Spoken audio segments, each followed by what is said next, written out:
The 9th India, Latin American and the Caribbean Conclave is underway in New Delhi with attendance from Venezuela, Cuba, Mexico and Chile, among other countries.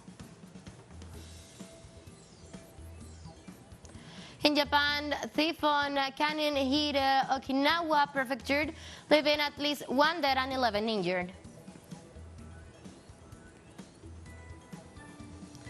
And in Niger, people demonstrate in support of the military government and against foreign interferences, coinciding with the Independence Day on Thursday.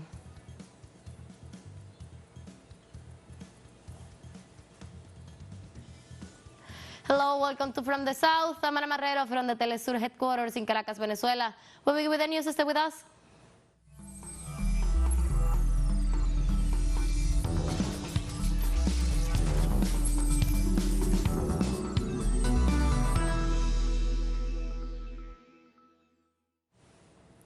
The 9th India, Latin America and the Caribbean Conclave began in New Delhi on Thursday with the participation of delegations from Venezuela, Cuba, Mexico, Chile, among other countries. Organized by the Confederation of Indian Industries, the event brings together ministers, senior government officials, leaders of regional bodies, industry experts and businessmen.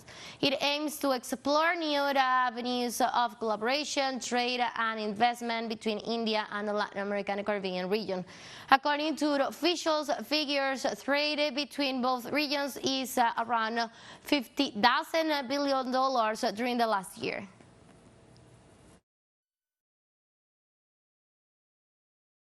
President Nicolás Maduro has sent a large delegation that will participate precisely to showcase investment opportunities that Venezuela has with all its potential, also for its entire technological development, to see the exportable possibilities that our country has and above all the impact that the illegitimate blockade against Venezuela has had, how it has affected intra-regional trade relations, and how it has also affected trade with India. In a denunciation at the international level, the blockade against Venezuela is not only against the people of Venezuela, it is against the international community. On the other hand, the Venezuelan vice president referred to the importance of India and the role of the BRIC in the construction of a multipolar world. India is today, as you know, the third largest economy in the world, a member of the BRICS. Our president has already formalized the entry of Venezuela into the BRICS in his Energy Commission. And good, I repeat, an energy country, the largest reserve of the planet, at the service of its important bloc that is drawing a new internationality, new relations of cooperation at the international level, completely away from unilateralism and the true construction of multilateralism. As part of the 9th conclave being held in India, Venezuelan officials in the area of technology proposed a digital transformation plan and to dignify the educational base. The challenge for our region is to create inclusive educational infrastructures that allow training in computer and information technology for our young people and women. In addition to dignifying the educational base, we must recognize that we must also change the technical productive fabric and incorporate more technology-based companies in our industrial areas. This leap requires a significant effort in cooperation and complementarity. On Thursday, the bilateral, national and temporary ceasefire for 180 days between the state of Colombia and the ELN comes into force in Colombia by virtue of the agreement reached at a peace talks in Havana, Cuba of the 9th of June. And a monitoring mechanism accompanied by the representative of the government workforce and the verification mission will be implemented. This Wednesday, the Security Council approved the expansion of its mandate and, to this end, authorized an increase of up to 68 additional international observers to the mission current strength. On Thursday, in the U.S. West Coast, the actor union side AFTRA announced the resumption of negotiations between screenwriters and Hollywood studios after almost 100 days since the start of the strike. The union reported Hollywood studios had resumed contact and asked for a meeting on Friday.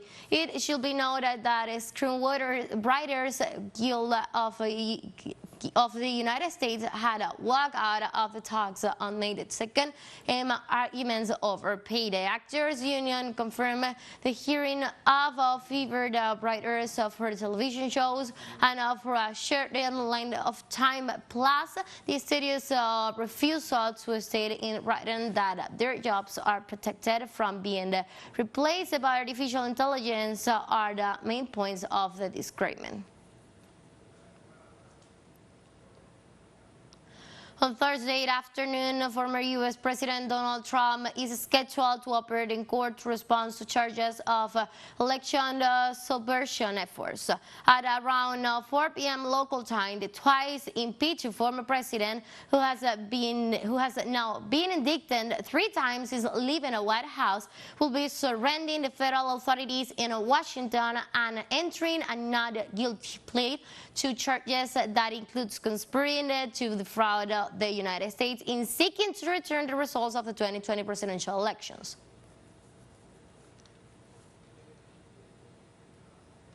Let's take our very first break, but remember you can now follow us on our TikTok account teleSUR English, where you'll be able to see news in different formats, news updates, and more. Stay tuned for more news.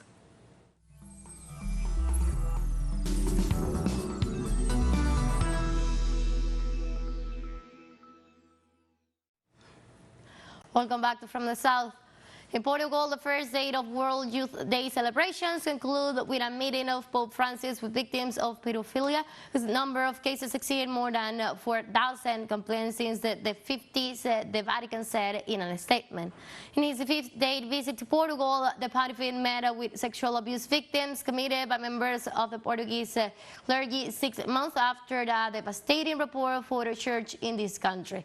According to the Holy See, a group of 13 people were received at the nunciature.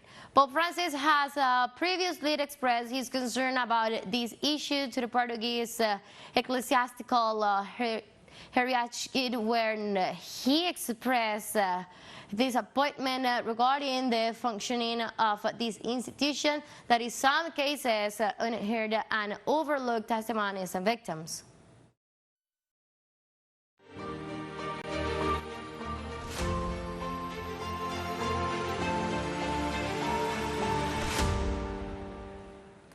On Thursday in Russia, Vyacheslav Pashav, governor of the Kaluga region, said that air defense systems successfully intercept and eliminate 6 Ukrainian drones attempting to enter the region without causing casualties.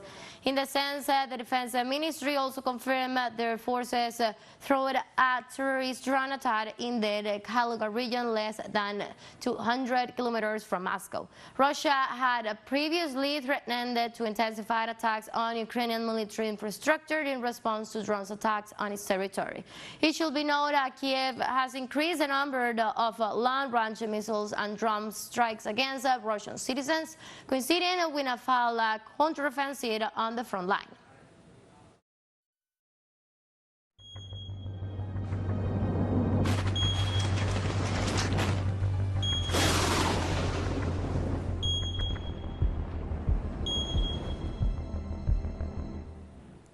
In the UK, on Thursday, a group of mothers and their children gathered near the Downing Street to protest against the government's decision to grant more than 100 new oil and gas licenses in the North Sea. The demonstrations come after Ukraine Prime Minister Rishi Sunak has back plans to drill new fossil fuels field near the Shetland Islands of Scotland, as well as other sites in the nearby North Sea. This prospect has enraged environmental campaigners who accuse British leaders of lacking conviction in his climate policies and playing politics with the issue as he prepares for next year's general elections in a cost of living crisis.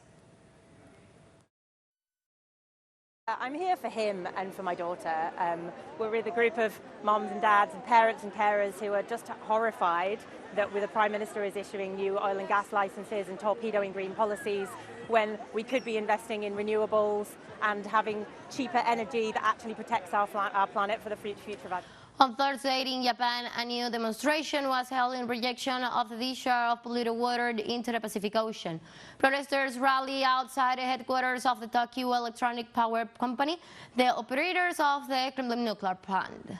They claim that wastewater from Fukushima Daiichi nuclear power plant has come into contact with melted nuclear fuel fragments and will ultimately affect seafood consumption, fishermen's livelihood, and consumers' welfare.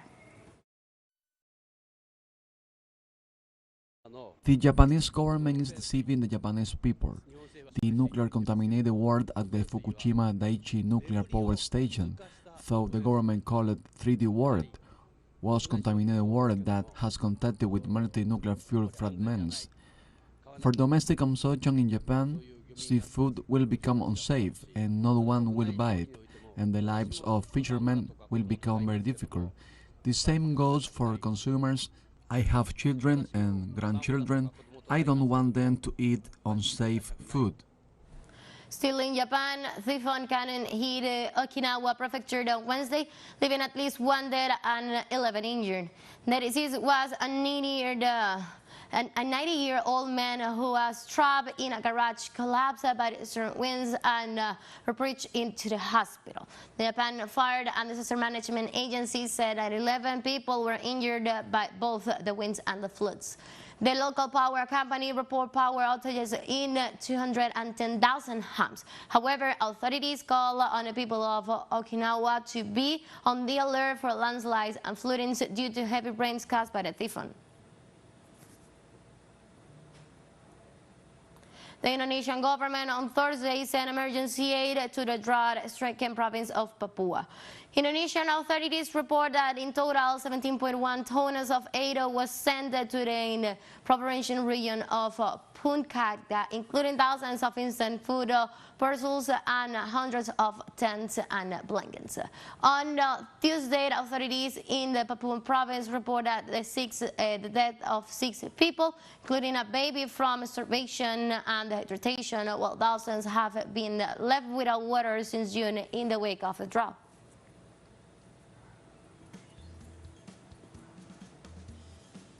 teleSUR English launched its own video-on-demand site for you to go and revisit our interviews, top stories, broadcasts, and more. Just go to the top left corner in our website homepage and click on the video option to access our VOD platform. Now let's take our last break. Don't go away.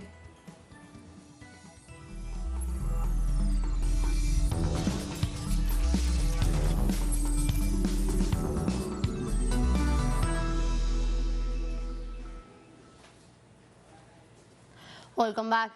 Israel's Supreme Court upheld a petition on Thursday against a law that protects Prime Minister Benjamin Netanyahu from being removed from office. According to the complaint, the amendment grants impunity to anyone facing trial for corruption. Thousands of protesters gathered outside the Supreme Court as the justice heard a petition of the movement for the equality government in Israel against Netanyahu.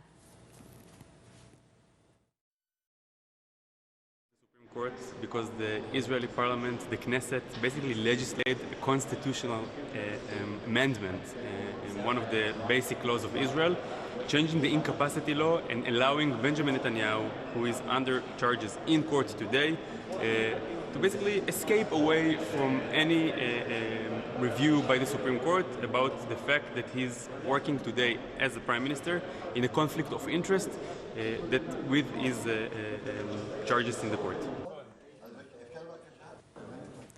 In Niger, people demonstrated in support of the military government and against foreign interventions, coinciding with the Independence Day on the Thursday. Supporters of the so-called National Council for the Safeguarding of the Homeland and Civil Society group gathered in Niamey, the capital of Niger. And rising anti-imperialist sentiments, they rallied coinciding with the 63rd anniversary of the Declaration of Independence of this former French colony. Organizers Leaders of the protest stated that the immediate departure of all foreign forces still remaining in the country has been requested. Not to Economic Community of West African States and West African Economic and Monetary Union. Not to any force that wants to destabilize our country. We want our country to take the path of its sovereignty and the dignity of its people. We sincerely thank the authority of Mali, Burkina Faso, Guinea, Algeria, Mauritania, and all the African authorities who have shown their solidarity with our country. On Wednesday, a delegation of the de facto government of Niger paid a visit to the leadership of the military government of Mali. The Nigerian delegation, headed by one of the coup leaders, General Salifou Mori, met with Colonel Assimi Goïta, who has been at the head of the Malian government since June 2021. At the meeting, parties discussed the implementation of a strategy of struggles and common support. Following the meeting, the Nigerian delegation left for Burkina Faso, where they are expected to meet with a ruling military junta. Meanwhile, according to the Senegalese Foreign Minister, Aïssata Tall Sall, Senegal will take part in a possible military intervention in a year if the Organization of West African States, ECOWAS, decide to do so following the coup in Niamey on July the 26th. ECOWAS thought it was time to put an end to it. Now yes, to answer the question definitely, the Senegalese military for all these reasons will be going. As I speak, the chief of staff of the ECOWAS member states are meeting to see what the modus operandi will be. Once the political decision has been taken at the highest level and at community level.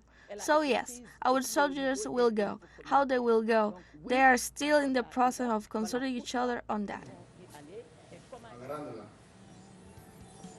We have come to the end of this news brief, but you can find this and many other stories on our website at telesurenglish.net. You can also join us on our socials from Facebook and Twitter, down on Instagram as well. For TeleSUR English and from the South, I'm Ana Marrero. Thank you for watching.